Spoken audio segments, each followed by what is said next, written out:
মতন মা এইবারও রওনা দিল ছেলের কাছে যাওয়ার জন্য। ছেলে অনেক দূর থাকে, নাসিক থাকে ছেলে। মার মন আকুল ব্যাকুল করছে ছেলের কাছে যাওয়ার জন্য। বছরে একবার করে মা যায়, ছেলে আসতে পারে না, কারণ ছেলে কাজ ছেড়ে আসলেই সেখানে অন্য কেউকে কাজে নিয়ে নেবে। যেহেতু ছেলে ওখানে অনেক কষ্ট করে কাজে ঢুকেছে, আর পয়সা কামাতে গেলে কষ্ট করতেই হবে। তো একটাই ভয় ছেলের মনে, ছেলে যদি বাড়িতে আসে তাহলে যদি ছেলে যেখানে যেই পোস্টে কাজ করে সেই পোস্টে অন্য কোনো ছেলেকে আর কি দিয়ে দিবে। তো তার জন্য ছেলে না আর যেতে পারে না। বাড়িতে মা একা থাকে, বাড়িতে মা একা থাকে, মার মন খুব কাঁদে, মার মন ছেলের জন্য খুব কাঁদে। মা কি করবে? একদিকে এই গরিব অসহায়ের চিন্তা করে, আরেকদিকে ছেলের চিন্তা করে মা বড্ড দুবিধায় পড়ে গেছে। মায়ের মন সবসময় ছেলের জন্যই আকুল ব্যাকুল করতে থাকে। আসল কথা, ছেলের বাবা তো নেই। ছেলের বাবা যদি থাকতো তা না হয় মার একটা সঙ্গী থাকতো, কিন্তু ওই যে এখন নেই। এখন মা একা ওই পথ চেয়ে বসে থাকে, নাসিক থেকে ছেলে কবে বাড়িতে আসবে। কিন্তু ছেলে তো আসেই না বাড়িতে। মা বছরে একবার করে যায়, ওই মাসখানেক থেকে তারপরে চলে আসে। মাকে বারবার ছেলে বলে যে মা তুমি থেকে যাও, কিন্তু মা কি করে থাকবে? গ্রামের বাড়ি, হাঁস মুরগি ছাগল গরু আছে, তো এগুলো দেখাশোনা করতে লাগে।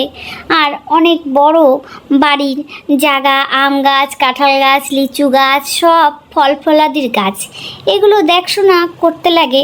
তার জন্য মা গিয়ে থাকতে পারে না। ছেলের নাম রহিম। রহিম আর কি পয়সার তাড়নায়, টাকার অভাবে পড়েই নাসিক গেছে। সে নাসিক গেছে একমাত্র টাকার জন্য। তাও বাবার যখন খুব শরীর অসুবিধা ছিল, শরীরে আর কি রোগ ছিল, তখন ডাক্তার দেখানোর জন্য পয়সা ছিল না। ওই চিন্তা করেই রহিম গেছে আর কি নাসিক। যে শুনেছে নাকি ওখানে প্রচুর পয়সা, কিন্তু প্রচুর পয়সা কি হলে কি হবে? রহিমের ওখানে থাকতে লাগে বাড়ি ভাড়া করে, তারপরে খাওয়া দাওয়া খরচা আছে, খরচাও যেমন আছে ইনকামও তেমন আছে। কিন্তু রহিম তো আর জানে না, সে যদি ওখানে আর কি কাজ করতে যায় তাহলে তাকে একবারে এগ্রিমেন্ট করে কাজে ঢুকতে লাগে, হয় 10 বছর, হয় 15 বছর, হয় 20 বছর। তো নাসিকে এই সমস্ত সিস্টেম আছে আর কি। তো রহিম তো জানতো না। রহিম ওখানে গিয়ে বড় আহাম্মক হয়ে গেল, বড় মানে ইসেতে পড়ে গেল যে আমি ভেবেছি কিছুদিন কাজ করে তারপরে আমার গ্রামের বাড়িতে চলে যাব, কিন্তু এখন তো আমি এখানে এগ্রিমেন্ট যদি না করি তাহলে তো ওরা আমাকে কাজে ঢুকতে দিবে না, কাজে দিবে না। তো এই চিন্তা ভাবনা করে ও 10 বছরের এগ্রিমেন্ট করলো। মা যাই হোক, মা বাবাকে নিয়ে, রহিমের বাবাকে নিয়ে মা ডাক্তার বৈদ্য সব কিছুই আর কি দৌড়াদৌড়ি করলো। রহিম তো আসতে পারবে না। অবশেষে রহিমের বাবাকে মা আর ধরে রাখতে পারলো না। রহিমের বাবা তাদেরকে ছেড়ে চলে গেল। আর এদিকে রহিমের মারও কিন্তু বেশি একটা বয়স না। কি করবে? বড্ড অসহায় মানুষ। আশেপাশে কাকা জ্যাঠা আছে ঠিকই, কিন্তু তারা কোনো খোঁজ খবরও নেয় না। তারা যেন সহ্যই করতে পারে না মাকে।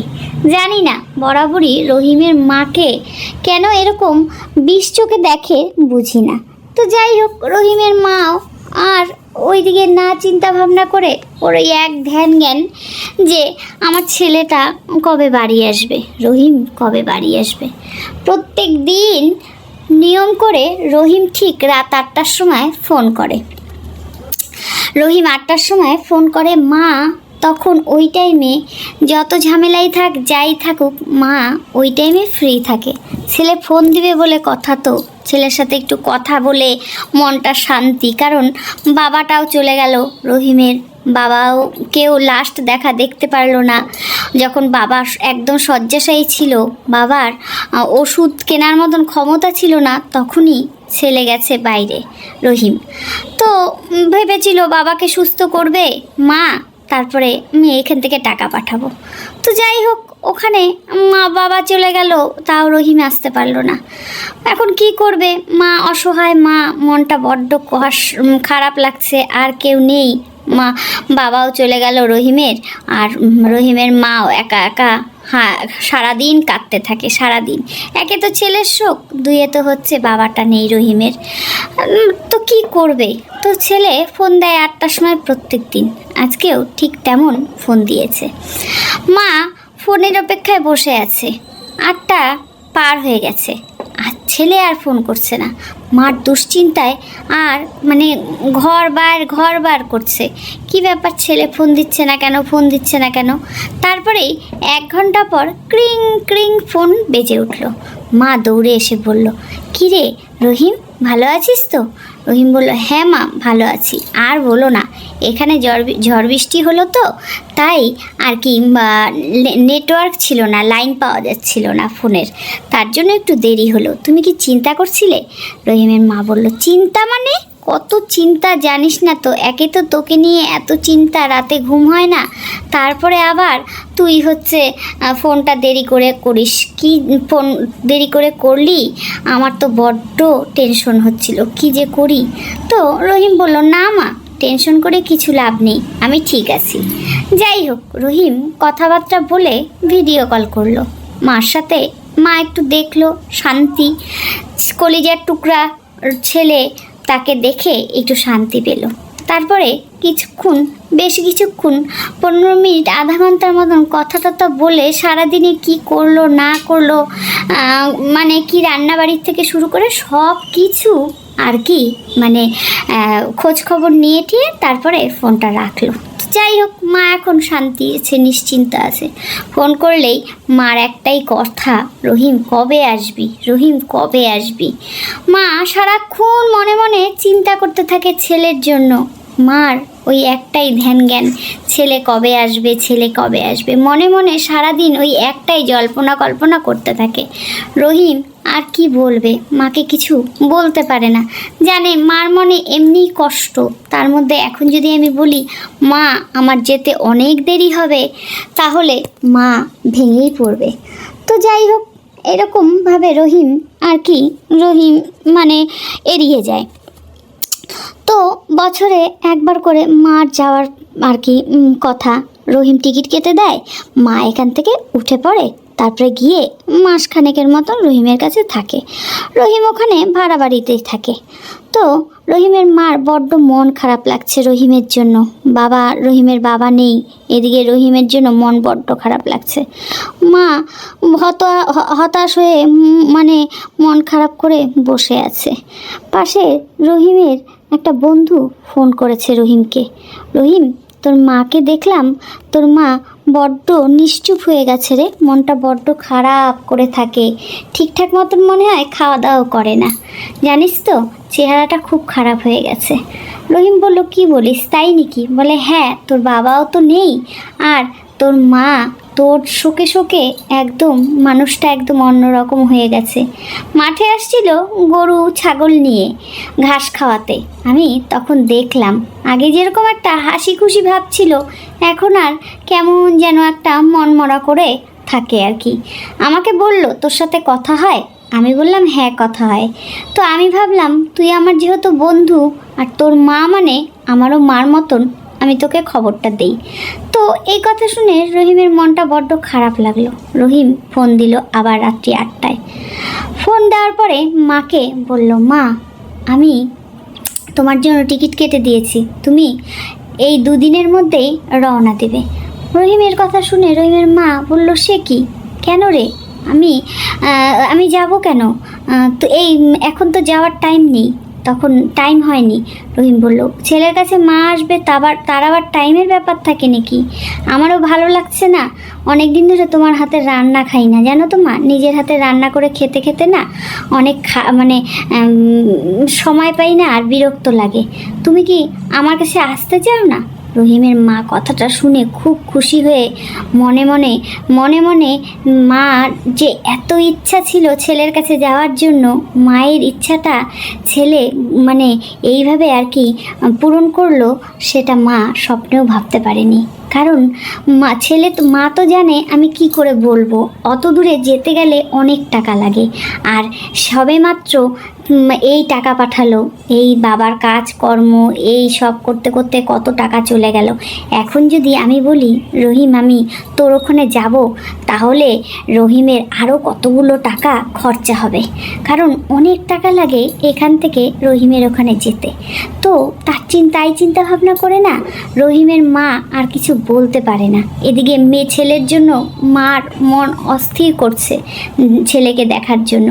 ওই ফোনে কথা বলা আর ভিডিও কলে ওগুলো কি আর মনে শান্তি পায়? মা ছেলেটা কি খাচ্ছে না যাচ্ছে, কি করছে না করছে, মায়ের ইচ্ছাটা যে এইভাবে ছেলে পূরণ করবে মা সেটা ভাবতেও পারেনি, কারণ মার ইচ্ছা ছিল ছেলের কাছে যাওয়া। তো যাই হোক, কথা শুনে মা প্রথমে না করলো। ছেলে বলল, টিকিট তো কেটে দিয়েছি, এখন তুমি না করো আর হ্যাঁ করো সেটা তো দেখার দরকার নেই। আসল কথা, রহিম তো আর মাকে সব কথা খুলে বলল না। রহিমের বন্ধু যখন বলল, তখনই রহিমের মনে ডাকলো যে বাবাটাকে এত তাড়াতাড়ি হারালাম, আবার মাটাকে যদি আমার শোকে মাটা যদি কিছু হয়, তাহলে তো আমি কার জন্য টাকা পয়সা কামাই করব আর কিসের জন্য টাকা পয়সা কামাই করব? আমার তো ওই সব কিছু জুড়েই আমার মাকে খুশি রাখতে পারলেই আমি খুশি। এই চিন্তা ভাবনা করে রহিম ভাবলো পয়সা তো আসবে যাবে, কিন্তু মা বাবা গেলে তো আর আসবে যাবে না। যাই হোক, বাবার তো কিছু সেবা যত্ন করতেই পারলাম না, মাকে এনে যদি মার একটু সেবা যত্ন করতে পারি তাহলে আমি সার্থক, যে না পয়সা কামাই করছি, মাকে একটু ভালো রাখছি। আর মা আমাকে ছাড়া কিছুই বোঝে না। তো মা তো খুব খুশি। মা অবশেষে রেডি হলো যাওয়ার জন্য। এখন ছেলের বাড়িতে, ছেলের ওখানে যাবে। এখানের খাওয়ার দাওয়ার আর ওখানের খাওয়ার দাওয়ার রাত দিন পার্থক্য। ছেলে একটা ঘর নিয়েই ভাড়া থাকে, লাগে না, ওই একা থাকে, ও ওখানে একটা রুম নিয়েই থাকে। আর ওখানে প্রচুর খরচাপাতি, তো ওই জন্য যতটা পারে কমের মধ্যেই থাকার চেষ্টা করে। বাড়িতে নারকেল গাছ, তারপরে আম গাছ, জাম গাছ, লিচু গাছ, তারপরে গরু ছাগল সব কিছু আছে আর কি।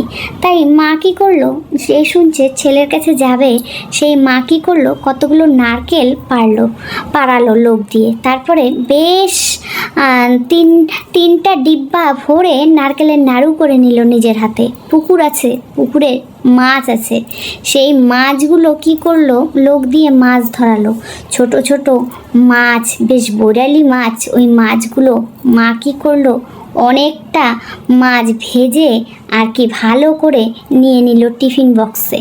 ছেলেটা আমার কি খায় না খায়, তার জন্য এই সমস্ত খাওয়ার আম, তারপরে যতটা পারলো বাড়ির থেকে সব খাওয়ার ছেলের জন্য নিয়ে যাবে।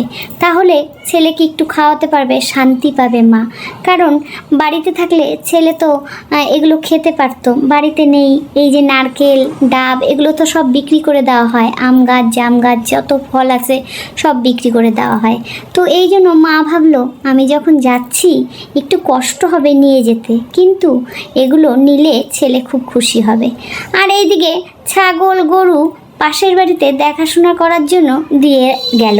তারপরে অবশেষে সব কিছু প্যাকিং করে মা কিন্তু রওনা দিল ছেলের উদ্দেশ্যে যাওয়ার জন্য, ছেলের বাড়ি। তো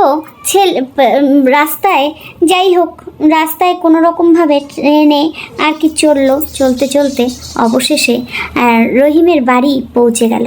রহিম এতগুলো ব্যাগ দেখে অবাক হয়ে গেল, বলল, মা তুমি এতগুলো ব্যাগ নিয়ে আসছো? রহিমকে দেখে মা কান্না করে দিল, চোখ দিয়ে টপ টপ করে জল পড়তে লাগলো। রহিম বলছে, মা এখন কিসের চিন্তা, এখন তো তুমি আমার এখানেই আসছো, তুমি এখন আমার এখানে থাকবে, আমি তো তোমার চোখের সামনেই, তুমি এখন কান্না করছো কেন? জানো না তোমার চোখে জল দেখলে মা আমার কিছু ভালো লাগে না। আর তোমার চেহারাটা এরকম হয়ে গেছে কেন? তুমি কি খাওয়া দাওয়া করো না? দেখো তো তুমি কত সুন্দর ছিলা দেখতে, আর কি হয়ে গেছো? তুমি কি আয়নায় মুখ দেখো না? রহিমের মা কাঁদতে কাঁদতে বলল, না রে বাবা রহিম, তোর বাবা চলে যাওয়ার পরে আমি আর আয়নায় মুখ দেখি না। তোর বাবার কষ্ট, তোর তুই থাকিস না, তো আমি বড্ড অসহায় হয়ে গেছি জানিস তো। আমার মনটা খুব খারাপ লাগে। আমি তোর এখানে আসতে পেরে আমার মনটা খুব শান্তি লাগছে। আমার মনের আশাটা, মনের ইচ্ছাটা ছেলে, মানে মায়ের মনের ইচ্ছাটা ছেলে এইভাবে পূরণ করলো, সেটা আমি ভাবছি এটা কি স্বপ্ন দেখছি না সত্যি। ছেলে রহিম বলল, নাও নাও ঠিক আছে, ব্যাগে কি এনেছো আমার জন্য খাওয়ার দেখি। এসব কান্নাকাটি এখন রাখো তো, এখন আসছো এখানে শুধু হাসি খুশিতে থাকবে। দেখবে আমাদের এখানে কোন দিক দিয়ে দিন কোন দিক দিয়ে রাত্রি হচ্ছে কিছুই বুঝতে পারবে না। রহিমের মা বলল, অনেক খাওয়ার নিয়ে আসছি বাবা, তুই নারকেলের নাড়ু খেতে ভালোবাসিস না? দেখ তোর জন্য নারকেলের নাড়ু নিয়ে আসছি, আমি বানিয়েছি নিজের হাতে, জানিস তো, একটা গুড়ের একটা চিনির। ওই কথা শুনে রহিম তাড়াতাড়ি ব্যাগ বের করে নাড়ুর কৌটা থেকে নাড়ু বের করে খাচ্ছে আর বলছে, মা তোমার হাতের রান্না জাদু জাদু। এই তোমার হাতের রান্না মিস করে দেখেই তো তোমাকে ডেকে নিয়ে আসছি। এখন তুমি রোজ রোজ ভালো মন্দ রান্না করবে, আমি এখন মন ভরে খেতে পারবো। জানোই তো একা একা রান্না করি, কিছুই খেতে ইচ্ছে করে না। তোমার মতন কি আর রান্না করতে পারি?